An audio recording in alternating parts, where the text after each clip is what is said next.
Hidayatullah dari Cengkareng. Assalamualaikum warahmatullahi wabarakatuh. Salam. Buya, benarkah dalam istilah kenegaraan tidak dikenal istilah kafir?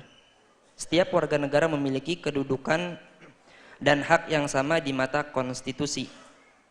Istilah kafir berlaku ketika baginda Nabi Muhammad SAW masih berada di kota Mekah dan belum pindah ke Madinah.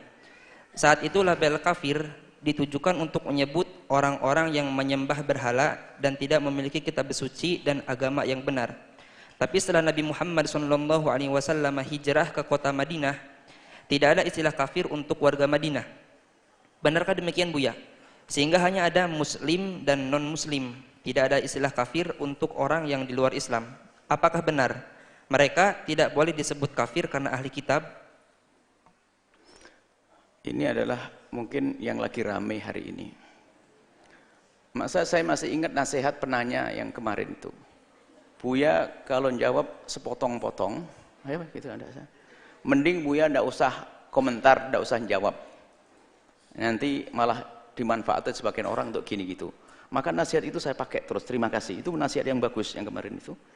Buya potong-potong karena memang omongan kami sering dipotong-potong. Dan sering diadu. Saya menjelaskan permasalahan ilmiah, ada enggak tahu. Anda enggak usah khawatir. Kalau Anda nyaci saya, ngolok saya sudah saya maafkan, enggak ada khawatir. Saya enggak, jangan khawatir, saya maafkan. Saya lapang hati. Akan tapi kami tidak ingin ada orang terbiasa caci maki. Ini pun saya akan menjelaskan masalah ini, nanti bisa saja nanti di sana keluar sesuatu yang salah. Saya akan menjelaskan masalah ilmiah. Seperti apa sih? Apakah betul orang non-muslim itu tidak boleh disebut kafir? Kalimat ini kan berat, tidak boleh. Nah ini kalimat tidak boleh ini, khususnya seperti di negeri gini. Gini loh ya. Kita akan menjelaskan. Yang pertama, bahwa orang Yahudi dan Nasrani non-muslim itu, jadi dari segi bahasa Arabnya orang Yahudi dan Nasrani itu disebut dalam Al-Quran istilah kafir. Jadi bukan orang Yahudi dan Nasrani mereka tidak boleh disebut kafir karena Yahudi, ini kalimat salah. Justru karena mereka Yahudi dan Nasrani, mereka itu kafir. Saudaraku yang Nasrani, yang Yahudi dan Hindu, Buddha, tolong dengar. Ini adalah kalimat istimewa buat Anda nanti. Kalau Anda dengar sampai tuntas, jangan Anda putus. Saudaraku yang Yahudi, saudaraku yang Nasrani, saudaraku yang Hindu, Buddha, ikuti Nabi Muhammad. Bahkan orang Yahudi, jadi sangat salah kalau mereka tidak bisa kita sebut kafir karena mereka ahli kitab. Sangat salah, kenapa? Al-Quran sendiri yang menjelaskan. Ayat yang anak kecil sudah hafal. Lam yakunil ladzina kafaru. Tidaklah mereka orang kafir min ahlil kitab. Ahli kitab dimasukkan kalau wal musyrikin. Jadi orang kafir ada ahli kitab, ada orang musyrik, namanya kafaru, orang-orang kafir. Nah ini, jadi kalau mereka tidak disebut kafir, nggak boleh disebut kafir, sangat salah. Karena mereka dalam Al-Quran ada istilah kafir, sudah apa? Cuman yang perlu kami jelaskan makna kafir, saudaraku yang Yahudi, yang Nasrani, yang Hindu, Buddha. Anda harus tahu makna kafir di sini. Kafir dalam istilah bahasa memang ghatta, menutup. Kutub, ghattal laila. Yani kafarul laila, menutup malam. Gelap. Ghatta, menutup. Cuman dalam istilah agama kita, agama Islam, kafir itu adalah orang yang tidak menerima Islam dan tidak menerima Nabi Muhammad. Itu maka namanya kafir dalam bahasa Arab. Istilah bahasa Jawa ini terserah. Bahasa Indonesianya non-muslim, oke. Tapi bahasa Arabnya adalah kafir. Jadi kafir itu artinya adalah orang yang tidak menerima Nabi Muhammad. Dan orang yang tidak menerima Islam, itulah kafir. Jadi bukan mencaci, di sini nggak ada bahasa cacian. Anda tidak usah khawatir, saudaraku yang beragama Nasrani, kalau Anda dengar suara ini, Anda akan semakin yakin bahasanya kalimat kafir sangat tepat kalau diberikan kepada Anda. Orang Hindu pun sangat tepat kalau diberikan untuk Anda. Kenapa? Kafir itu adalah orang yang tidak menerima Nabi Muhammad, tidak mengakui Nabi Muhammad, tidak mengakui Islam sebagai agama yang benar. Kalau mengakui, namanya Muslim nanti, mukmin. Nah, kalau Anda paham makna ini, orang Yahudi, Anda orang Buddha, Anda orang Nasrani di hadapan saya. Apakah mau Anda saya katakan Anda tidak kafir? Kalau Anda tahu makna kafir. Bahkan makna kafir atau musyrik. Musyrik kafir. Musyrik adalah mengakui Tuhan selain Allah, menyekutukan Allah. Sekarang Anda orang Buddha punya Tuhan selain Tuhan Allah, mengakui Tuhan selain Allah. Anda pun tidak akan terima kalau kami mengatakan Anda tidak mengakui Tuhan selain Allah. Tuhanmu adalah Allah. Anda tidak akan mau, wahai orang Buddha, karena Anda tidak mengakui Tuhan Allah. Maka di saat Anda disebut musyrik, artinya apa? Anda mengakui Tuhan selain Allah. Waktu kami mengatakan Anda musyrik, Anda mengakui Tuhan selain Allah. Jadi sebenarnya ini adalah penegasan kepada Anda, kalau Anda mengakui Tuhan selain Tuhan Allah. Maka kalau kalimat mengatakan seorang Hindu dibilang kafir nggak boleh, kalau seorang Hindu atau Nasrani, seorang Yahudi dibilang kafir tidak boleh, berarti kebalikannya dong. Berarti mereka bukan kafir. Artinya begini, kalau seorang Hindu tidak boleh dikatakan kafir, berarti kebalikan kafir. Lah kafir itu maknanya apa? Mereka tidak mengakui Nabi Muhammad. Kebalikannya apa? Mengakui Nabi Muhammad. Mereka pun tidak mau kalau dikatakan mereka mengakui Nabi Muhammad. Ini coba berpikir sejenak. Sebenarnya permasalahannya kompleks, tidak tahu tujuannya apa, kita tidak ngerti, tapi kami husnudon kepada semuanya tujuannya baik. Yang ingin menggunakan kalimat non-muslim, insya Allah tujuannya baik. Cuman kami ingin menjelaskan karena apa? Ada sangkut pautnya dengan istilah di dalam Al-Quran, supaya jangan sampai orang di luar Islam nanti lalu kembali ke Al-Quran, loh ini kok Al-Quran ada kafirnya, ini nggak benar, ini hadis Nabi nggak benar. Kami tidak ingin orang di luar Islam. Kalau orang Islam mudah memahami, karena non-muslim itu bahasa Indonesia, bahasa Arabnya tetap kafir. Nah, jadi Anda yang bertuhan selain Allah itu adalah kafir. Karena apa? Anda bertuhan selain Allah, atau bahkan musyrik karena Anda mengakui Tuhan selain Allah. Wahai saudaraku, satu bangsa, satu tanah air. Jadi kalau kami Anda gelari kafir, itu artinya Anda tidak menerima Nabi saya. Benar atau tidak? Atau Anda saya katakan Anda tidak kafir, artinya apa? Anda menyakui Nabi saya. Nggak bisa. Maka di saat kami katakan Anda kafir, dalam bahasa ini, dalam definisi umat Islam, karena Anda tidak menerima agama Nabi Muhammad, Anda tidak menerima Nabi Muhammad. Dan itu benar dalam kenyataannya, Anda memang tidak menerima Nabi Muhammad. Maka Anda kafir, sebab kafir di sini tidak menerima agama Nabi Muhammad, tidak menerima Nabi Muhammad. Bukan cacian buat Anda. Sehingga dalam Al-Quran, Qul ya ayyuhal kafirun, itu adalah memang fatrah Makkiyah itu, di Mekah. Kemudian di Madinah pun istilah tetap ada. Istilah kafir tetap disebut oleh Rasulullah SAW. Kenapa kami jelaskan seperti ini? Karena apa? Ini ada istilah di dalam Al-Quran. Dan Al-Quran berlaku di negeri apapun. Di negeri kafir, di negeri Islam, di negeri perang, tetap berlaku agama Nabi Muhammad dan istilah Al-Quran. Supaya kita ingin, jangan bikin keraguan-keraguan umat ini. Jadi, makna kafir adalah yang tidak menerima Islam dan tidak menerima Nabi Muhammad. Maka siapapun yang tidak menerima Islam, menerima Nabi Muhammad, maka kita sebut dengan istilah kafir. Itu sangat sesuai, bahkan mengukuhkan ini akidahnya dia, bahasanya kamu memang tidak mengakui Nabi Muhammad. Lalu bagaimana? Ya dengan agamamu, lakum dinukum waliyatin. Yang mengakui agama, yang mengakui Tuhan ini urusanmu. Maka gelarmu karena tidak menerima Nabi Muhammad adalah gelar. Bahkan Anda pun, hai orang Buddha, orang Hindu, Anda bakal tidak senang kalau kami katakan Anda adalah orang yang mengakui Nabi Muhammad, Anda tidak terima. Tolong, ini masalah istilah kafir ya, supaya kita jangan gampang panas deh. Jadi apalagi ini, kenapa kok kami membela? Bukan membela, kami menjelaskan karena ini ada sangkut pautnya dengan istilah di dalam Al-Quran. Seperti sebelumnya, sesuatu yang pernah diucapkan Nabi kita bela. Kemudian ini masalah kafir. Jelas, saudaraku yang Nasrani, Anda kafir menurut kami, maknanya apa? Anda tidak menerima Nabi Muhammad. Betul atau tidak? Apakah Anda harus kami katakan Anda harus menerima Nabi Muhammad? Kan tidak. Justru waktu kami mengatakan Anda kafir, ini pembeda.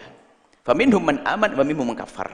Anda kafir artinya Anda tidak menerima agama Nabi Muhammad sebagai agama. Maka namanya kafir.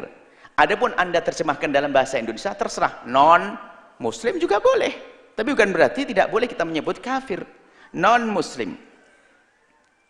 Baik, kemudian kita ini, kenapa kok kami tegaskan semacam ini? Yaitu tadi, kami menekankan khawatir nanti.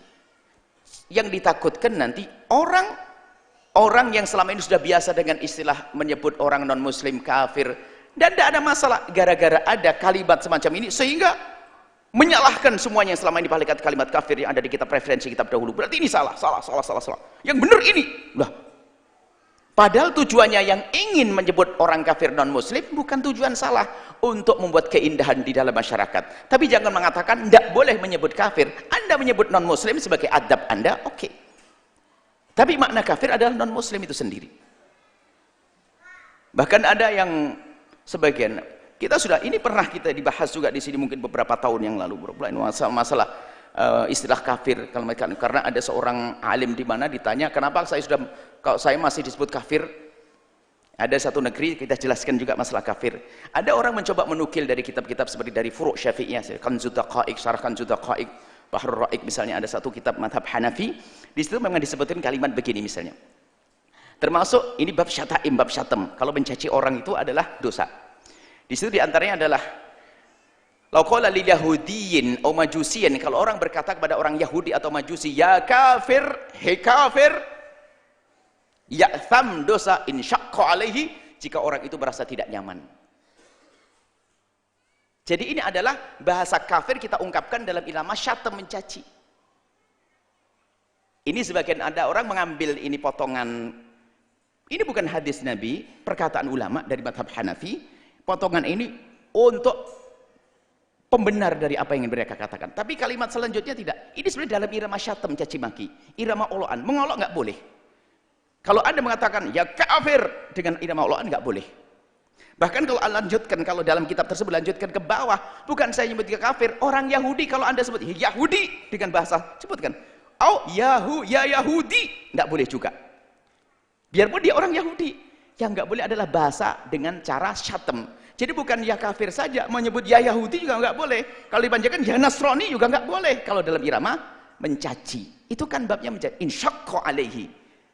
Ayo kita jujur wahai ahli iman. Anda boleh memotong perkataan ulama, tapi ketahuilah, Anda harus membaca secara jelas ulama itu mengatakan demikian itu dalam irama apa. Dalam irama menghindarkan kita dari bahasa caci. Biarpun kalimat non-muslim, kalau Anda gunakan bahasa caci, Anda tidak boleh dosa. Misalnya, hei non-muslim minggir, non-muslim. Loh, biarpun kalimatnya non-muslim juga jadi caci, nggak enak. Non-muslim. Loh, nggak enak. Sama sebetulnya. Kenapa kok kami agak sedikit tegas dalam hal ini? Ada istilah Al-Quran, faminhum man amana minhum kafar. Dalam Al-Quran, sudah di dalam referensi. Jadi kami yakin kalau orang Yahudi, Nasrani, Hindu, Buddha dengar omongan kami, dia tidak akan marah. Dalam negara kita lihat, Anda hidup bersama kami, bersama kaum muslimin wajib.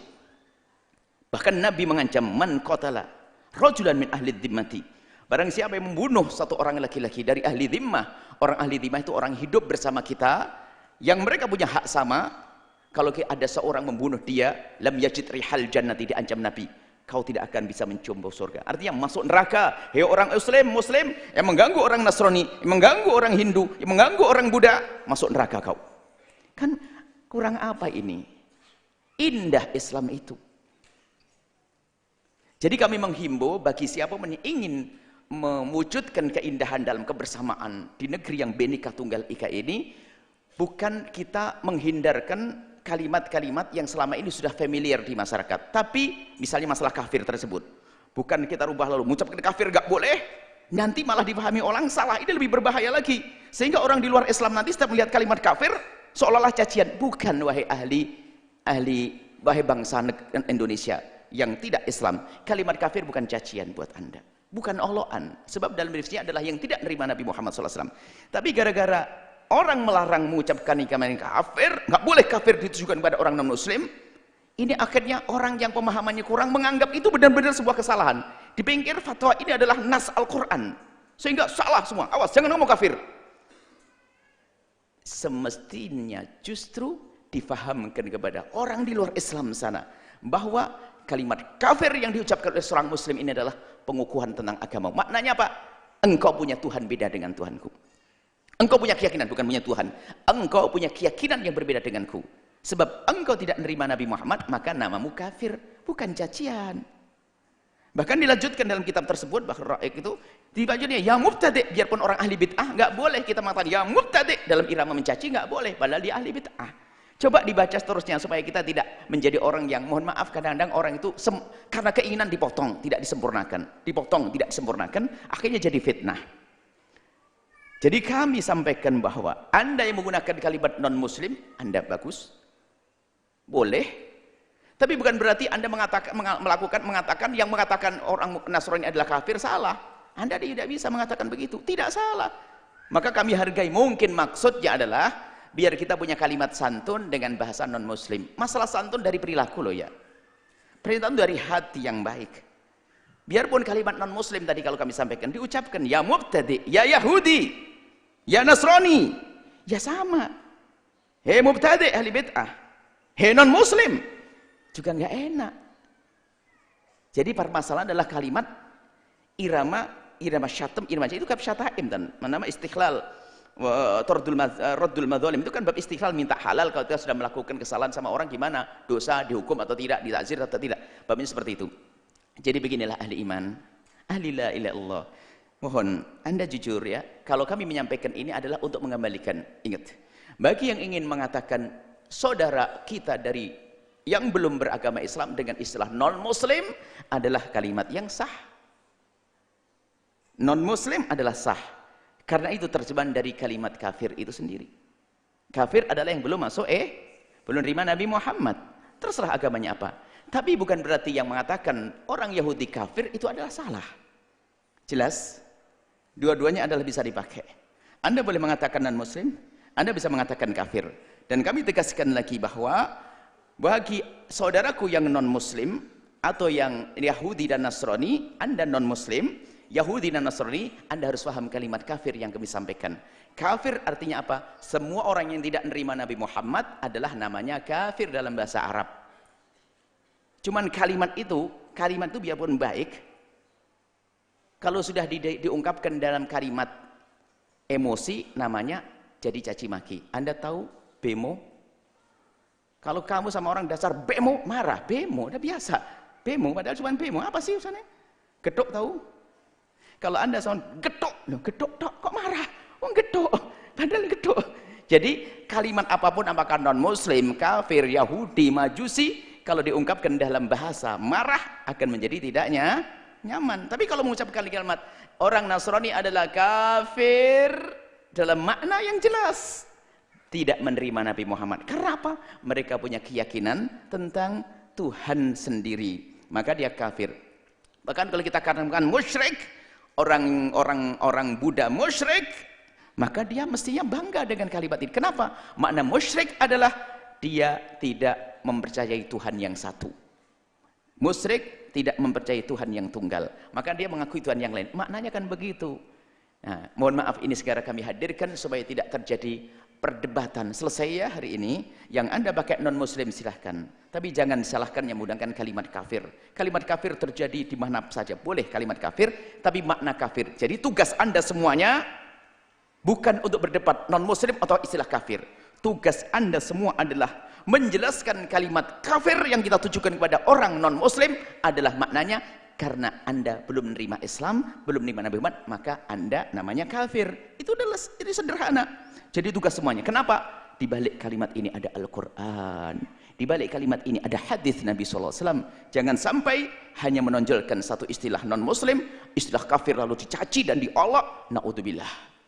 Islam bukan hanya untuk negara Islam saja. Islam juga untuk negara yang di dalamnya negara kafir. Jadi jangan sampai ada kesan istilah ahli dhimmah ini semua berlaku di dalam. Tidak, Islam berlaku untuk semuanya. Dan istilah di dalam Al-Quran dan hadis Nabi berlaku untuk semuanya.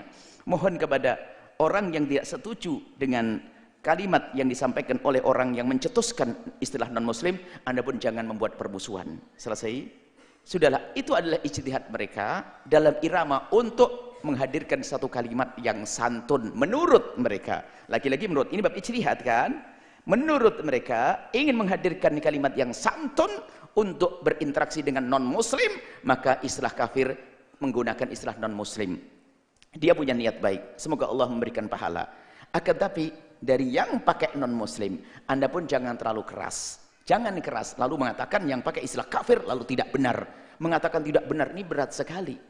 Akan tapi tugas kita semua, baik yang menggunakan istilah non-muslim atau yang biasa dengan istilah kafir itu, tugas kita menjelaskan istilah kafir kepada orang non-muslim agar tetap terjalin keindahan, supaya tidak dianggap kalimat kafir adalah cacian. Kafir bukan cacian untuk mereka. Islam dilarang mencaci kok. Bahkan kita mencaci Tuhan mereka pun nggak boleh kok.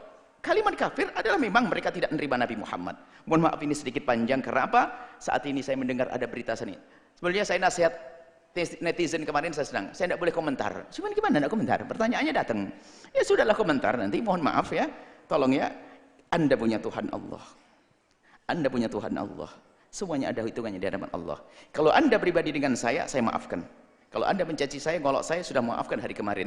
Tapi khawatir kebiasaan mencaci terus, akhirnya mencaci ulama ini, naudzubillah, keberkahan hidup akan hilang. Dan ingat, akan menjadi sebab permusuhan. Kita harus indah. Ingat, Islam adalah agama yang indah. Begitu indahnya, lihat. Ada aturan-aturan di saat kita urusan dengan orang non-muslim. Orang non-muslim, orang kafir yang tidak beriman Nabi Muhammad, yang hidup bersama kaum muslimin, dia punya hak sama dalam Islam. Punya hak sama dalam Islam. Dan saya tambahkan sedikit. Jika ada orang non-muslim, ahli dhimmah, istilahnya ahli dhimmah, itu kalimat sanjungan, bukan rendahan. Ahli dhimmah yang di bawah tanggungan kaum muslimin. Enak. Cuman kadang-kadang kalimat ahli dhimmah diskriminasi. Karena ahli dhimmah ada upeti, ada jizyah. Bukan begitu. Ahli dhimmah membayar jizyah sama seperti orang muslim bayar zakat. Karena apa? Ini ahli dhimmah membayar jizyah, kewajiban bernegara. Ahli Islam membayar zakat, kewajiban beragama untuk menopang negara. Bahkan ada kelebihannya. Kalau zakat, seorang hakim, seorang sultan, seorang khalifah, zakat tidak bisa dibatalkan. Misalnya, Pak Haji, hari ini zakatmu separuh saja, nggak boleh. Tapi untuk ahli dhimmah urusan jizyah, ternyata seorang khalifah bisa mengatakan, kamu tidak usah bayar. Jadi jizyah boleh digugurkan, tapi kalau zakat tidak. Lebih mudah urusan jizyah. Jizyah adalah kewajiban dalam bernegara. Adil dong, yang Islam bayar zakat untuk kelestarian bangsa ini, negara, yang orang kafir yang hidup dengan kita membayar jizyah.